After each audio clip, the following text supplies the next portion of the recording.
This video is about a topic that I've covered before to some extent. It's actually a combination of things that occurred in a flat that I have in Milton Keynes that led to a very precarious situation. So I bought this flat in 2016 when I worked there. Subsequently I moved to London and I put the place on rent. It was quickly rented out to tenants. These tenants later moved out and then another tenant moved in around 2019, and that tenant has remained there to this day. Things are always generally very good with this tenant. He's quite handy and tends to fix things himself, which he shouldn't really be doing without my permission. But during the earlier years there were no such problems. Problems started to kick in around 2022. He started to be late for rent. I had previously met the tenant. He even ensured me that he pays his rent early, which he did. It always came in on time. But he had some personal issues that he claims to have led to depression, and he was even off work for a substantial amount of time. This is when rents started to get delayed. He fell into arrears. Then he apparently had some mental health issues. I bought this flat in the time when I was buying properties and I was self-managing.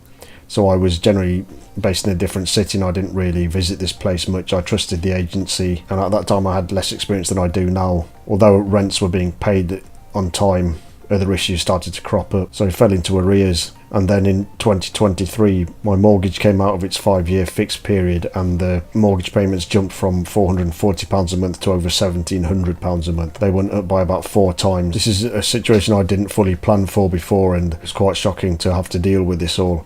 So I then came to the conclusion that I had to sell the property, as the tenant was not in a good state of mind at the time and he had befriended the tenant in the flat above. They had some sort of codependency. And obviously the guy in the flat above did not want my tenant to move out. He went and researched every kind of law possible to keep my tenant in there. So I decided to go through the eviction process, and even if one piece of compliance is out of place, the whole thing can fall apart. So one of the years, one of the gas safety certificates had been done, but I had not been provided with this.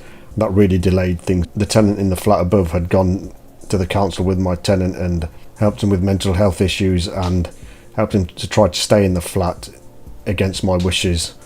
I did not want him out due to spite. I was in a very difficult situation. The rent I was getting was about £1,000 a month, but the mortgage, as mentioned, was £1,700 a month. So I did not have much choice but to sell. The property was too expensive to incorporate because the lender did a desktop valuation that valued it at around £330,000. My tenant's English was also not very good, so the guy in the flat above used to interfere and used to negotiate for him. He still does this to some extent. This further complicated the matter. The tenant in the flat above did have access to my tenant's emails and would intercept them, so he was helpful when times were good, but when the tide turned against my tenant, then the tenant in the flat above would work against me. I was then trying to get gas safety certificates done in order to fulfill the compliance for eviction, and the tenants then started to ask for things like IDs and claimed they were not in when the contractors wanted to access, so life became quite difficult. The agency eventually got in to take photos to advertise the property for sale, but then as the property had not been checked for some years, they informed me that the tenant had actually built his own stud wall. He'd built a 3rd room in the property and was renting that out. So this situation just got worse and worse. I did inform my tenant and the tenant in the flat above, let's call him tenant B, of the situation, and to be fair, they did instantly comply and remove the stud wall, as I'm pretty sure they knew what they were doing was illegal. I then spoke personally to my tenant. I finally managed to get through to him on the phone. He had very erratic sleeping and working hours.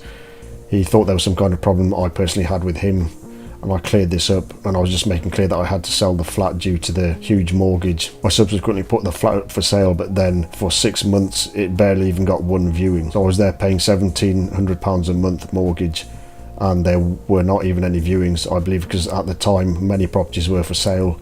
Many people were in the same kind of situation as me. Mortgage rates had hiked and there was not much of a selling market. So after some months I decided that the property wasn't going to sell. I even brought the price down to £270,000 and then to £265,000. It still did not garner any interest. The advert for the property was good. It was in a great location. The tenant had started to look after the property and it was in a great state of repair. There was just really no seller's market at the time, so even though the mortgage company had valued it at £330,000, the property would not even shift for £265,000. So this can show how desktop valuations often do not reflect reality. Properties can be technically priced at a certain level, but if the market doesn't reflect this, then there's no way it's selling for that price. So in the end, as a compromise with my tenant, tenant B helped him to increase the rent. The council were now helping to pay the rent due to my tenant's mental health issues.